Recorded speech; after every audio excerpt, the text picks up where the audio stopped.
So this is Natalia's existing house, and it is pretty much destroyed, even though she lives in one of the rooms now. There's a big hole in the wall where something got blown up. She is trying to get this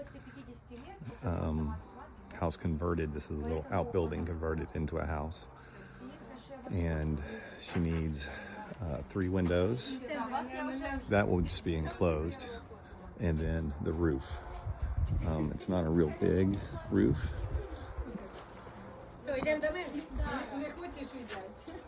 There's 3 windows.